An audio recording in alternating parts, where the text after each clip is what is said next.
Hola, ¿cómo están hermosos e inteligentes bibliófilos? Bienvenidos a un episodio más de Epic Books Collection. No olviden pasar por mi canal principal Epic Props Collection para props y cosas de cosplay de bajo presupuesto y manualidades reciclables. Y tampoco olviden comprar en Amazon mi tesis Harry Potter, rememoración del Holocausto y del nazismo, disponible en versión digital para Kindle y en la versión impresa tiene imágenes a color. Entonces vayan, cómprenlas, ayúdenme. Bueno, el día de hoy, antes de empezar, dos cositas. Si mi voz se escucha rasposa o borrachosa, es porque me acabo de despertar. Son como las 8 de la mañana, no voy a poder grabar después. Y además necesito que este video salga pues este mismo día, de preferencia, San Valentín. Y bueno, vamos a abordar un tema muy interesante hoy, con pretexto de eso. No sé si ustedes recordarán que en videos de años anteriores hemos tocado literatura, pues que tiene esta temática amorosa. Eh, en uno fue El beso más pequeño del mundo, creo, no estoy segura, a lo mejor lo soñé, que en otro hablamos de Las penas del joven Werther. Y bueno, comentario, un poco de crítica, a lo mejor algún hilo temático, pero en este caso, el día de hoy vamos a hablar de la metacrítica. ¿Y qué quiere decir esto de metacrítica?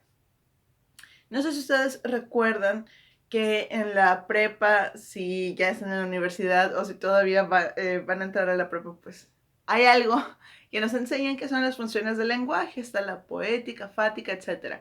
Y entre ellas la metalingüística. ¿Y qué quiere decir la función metalingüística? Que el lenguaje se explica a sí mismo a través del lenguaje. No hay otra forma de dar comunicación a las palabras más que a través de las mismas palabras. Y bueno, entonces siguiendo con esta idea de meta, de que se explica a sí mismo, además recordemos meta quiere decir más allá, vamos a hablar hoy de un texto que a mí me parece muy interesante porque hace precisamente esta metacrítica. Vamos a hablar de los cuentos de Bill el Bardo. En este caso, creo que por la cuestión romántica, vamos a ver un poco el de El corazón peludo del brujo. Aunque La fuente de la buena fortuna también estaría padre, son como historias más de amor. Pero bueno, ¿qué pasa acá? Si nos vamos al libro, vamos a ver que está,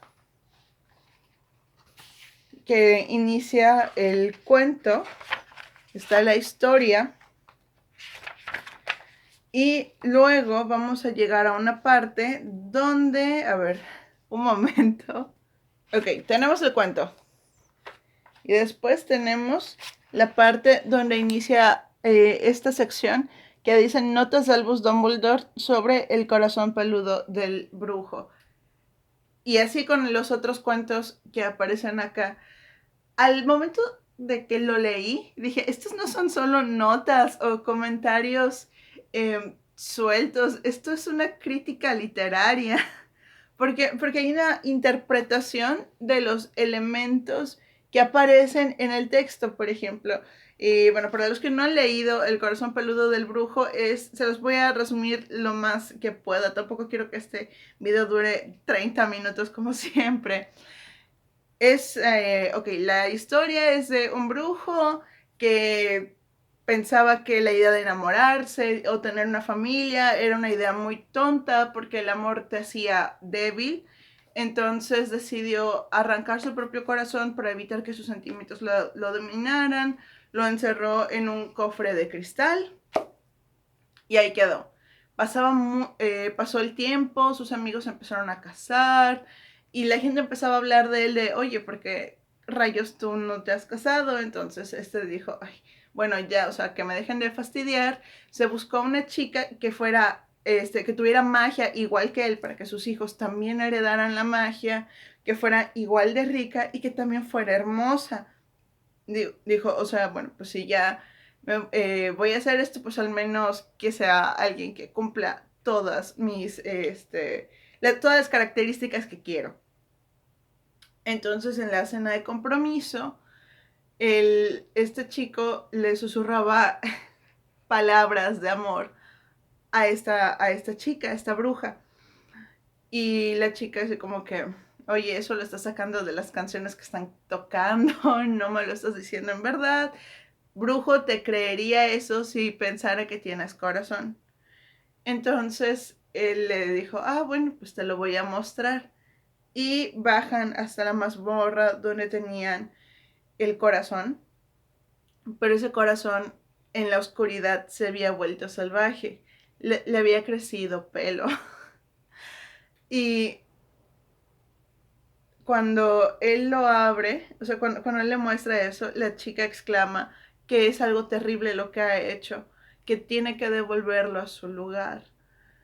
Y él dice, bueno, o sea, él quería complacerle, dijo, bueno, ajá, ¿qué cosa puede pasar? ¿Qué cosa puede ocurrir? Entonces, abre el cofre, regresa el corazón y dice, listo, ahora estarás bien, le dice la chica. Y cuando él por fin la toca, la besa, huele su cabello, enloquece. Por tanto tiempo haber estado escondido, por tanto tiempo haber sido, haber tenido esta negación de amar. Y entonces él se intenta quitar el corazón y cambiarlo por el de la chica. La termina matando para quitarle su corazón, para intercambiarlo, y sigue intentando arrancarse su corazón a cuchilladas para evitar que sus sentimientos lo dominen. Se queda con ambos corazones en la mano durante un momento y cae. O sea, es una muerte, es una sucesión de muertes trágicas, un feminicidio, y bueno, cosas, la verdad es un cuento muy creepy. Pero cuando lees las notas, en caso de que uno no tenga como este expertise en hacer este análisis literario, las notas realmente te ayudan a ver el análisis del cuento, a ver la parte crítica del cuento. Por ejemplo, vamos a ver lo siguiente. Por ejemplo, al momento de cuando hacemos una especie de crítica literaria, hablamos también del contexto que rodea a la obra o del porqué de los temas que aborda. En este caso, la autora, a través del personaje ficticio de Dumbledore, y aquí estamos hablando de la metacrítica, porque es un personaje ficticio el que hace una crítica literaria de un cuento que es ficticio, que está dentro de este universo. Bueno, lo que vemos acá es, por ejemplo, que Dumbledore empieza hablando de que la temática de no sufrir es obviamente sí real, esto se relaciona con la idea de las personas, de obviamente querer alcanzar como ese estado ideal donde no sufres, así como hay filósofos que dicen, bueno, la idea de Dios, por ejemplo, viene porque si el hombre puede sufrir, entonces Dios no. Si el hombre es imperfecto, Dios no. Y así había muchos filósofos que abordaban la idea de cómo hemos construido deidades a partir de lo que carecemos, y esas deidades no carecen de ello. Y Dumbledore aquí nos explica que, por ejemplo, la idea de evitar sufrimiento es porque precisamente se anhela no sufrir. Bueno, entonces vemos esa parte de la crítica, luego nos habla un poco del contexto, cuando menciona el arraigado comercio de filtros de amor demuestra que nuestro mago de ficción no es el único que pretende controlar el impredecible curso del amor. O sea, aquí ya nos empieza a contextualizar. Está pasando esto y probablemente Beedle el Bardo, en su época, que parece ser, o podemos intuir que es medieval incluso por el nombre bardo. Recordemos que los bardos iban contando cuentos, cantando canciones a lo largo pues de las ciudades, era un bardo. Entonces, intuimos que era más o menos así, y recordemos también que la época medieval nos da estas imágenes como de brujería, hechicería, filtros de amor, ese tipo de cosas.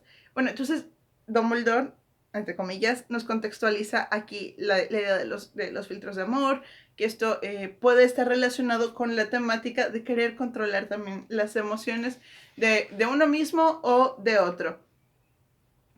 También indica, por ejemplo, las similitudes con hechos de la vida real, entre comillas, hechos que ocurren en el espacio, en el mundo ficticio de la novela, como la creación de Horrocruxes. Dice, bueno, esto algunos han querido ver aquí haciendo una relación a otras críticas literarias del mismo universo, es una metacrítica.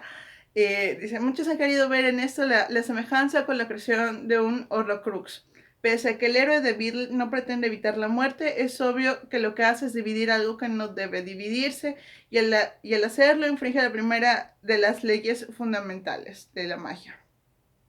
Entonces, nos explica además con una base científica el por qué esto está mal.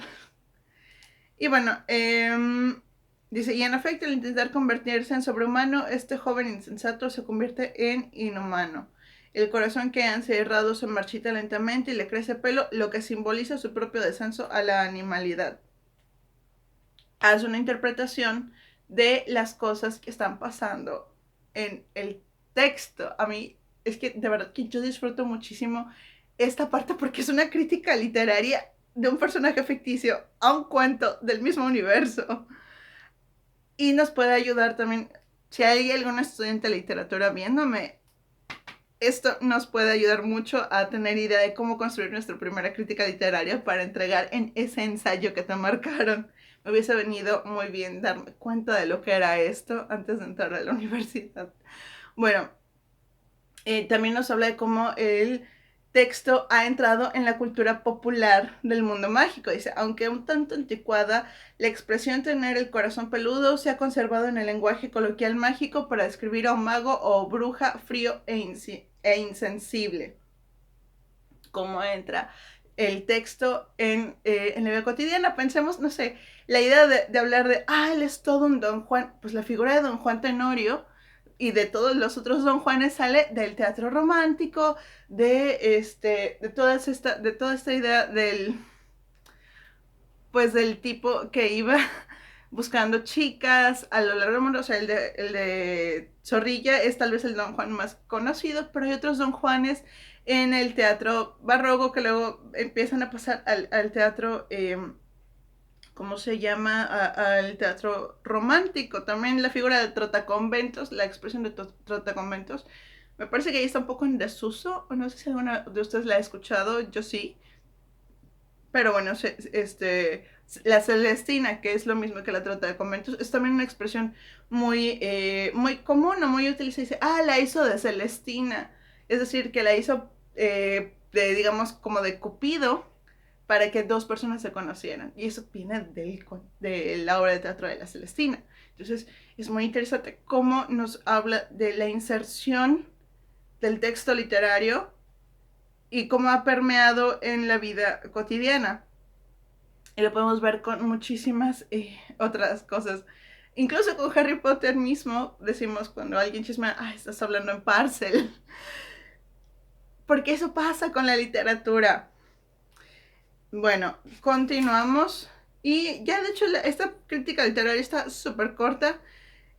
Nos habla también cómo a veces, pues bueno, 2 segundos, Beto. Bueno, más adelante, ya en la parte final de su crítica, todavía no terminamos, en la parte final de su crítica, pues habla también de cómo esta idea del cuento es retomada luego en libros de autoayuda. Dice, más recientemente el libro de autoayuda, El corazón peludo ya para los magos incapaces de comprometerse, se ha situado en los primeros puestos de la lista de bestsellers. También hay bestsellers en el libro en el mundo de la magia. Entonces vemos otra vez la idea de retomar la idea y construir todo un aparato cultural, todo un montón de referencias culturales a una sola cosa, este cuento de la Edad Media y cómo en la vida cotidiana encontramos sus derivados, expresiones coloquiales, libros que salen de esto, la crítica literaria. es bastante interesante, incluso se sustenta. También quisiera llamar la atención acerca de las notas al pie de página, porque son notas, otra vez, no del autor real o de la autora que está aquí en este mundo, sino del autor de las de los comentarios. Eso también es una función muy interesante que podemos hallar en este libro. Entonces, vamos a ver que hay una metacrítica. Yo estoy haciendo una crítica, aunque creo que es más un comentario, pero sí es una crítica de la crítica de un libro, o sea, bueno, de un cuento que en la vida real, entre comillas, en el mundo humano, no existía hasta que fue escrito. No sé si me están entendiendo, eso está un poco extraño. Y bueno, hay que entender también una diferencia muy interesante. La, esta crítica literaria, esta metacrítica, no hay que confundirla con un abismado. Por ejemplo, los abismados son historias que dentro de otra historia te meten otra historia así. Por ejemplo, vemos un abismado cuando Hermione en el séptimo libro cuenta el cuento de la fábula de los tres hermanos que viene en este de Beedle el Bardo. También lo podemos ver con Fiesta Brava de José Emilio Pacheco, donde empieza el cuento con el cielo parece ascender, los arrozales flotan en el aire. Luego termina ese cuento y empieza la narración del autor de ese cuento. Eso es un abismado. Metemos una cosa dentro de otra. Es como la película Soccer Punch, que hay una historia dentro de otra, sí. No hay que confundirla, pero aquí se juega mucho. O sea, la literatura nos da un campo muy amplio para construir figuras, para investigar, bueno, no investigar, bueno, torcer sus leyes, no, o sea, las podemos torcer. Vemos el caso del Quijote que a cada rato mete otra narración y otra y otra y otra y se va construyendo en narraciones pequeñas. Entonces, o sea, narraciones que no son de los personajes que se van moviendo a lo largo de la obra, sino que cada uno va contando algo. Un poco así funcionan las novelas como el de Cameron, donde cada personaje cuenta un cuento. O ¿cómo se llama? Las de Canterbury, bueno, los cuentos de Canterbury, donde también cada personaje en la peregrinación va contando una historia. Son un poco abismados, no exactamente así, pero sí, no sé si me entendí. Y bueno, creo que eso ya tuvo una duración adecuada. Suscríbanse si les gustó, comenten. Toda la información de la cajita de descripción tal vez aparezca hasta el lunes. Si esto se termina de subir hoy, si no, pues lo verán el lunes después de San Valentín. Diviértanse, sean responsables, no tomen, no manejen, usen cubrebocas, no besen a gente desconocida. Y hasta la próxima.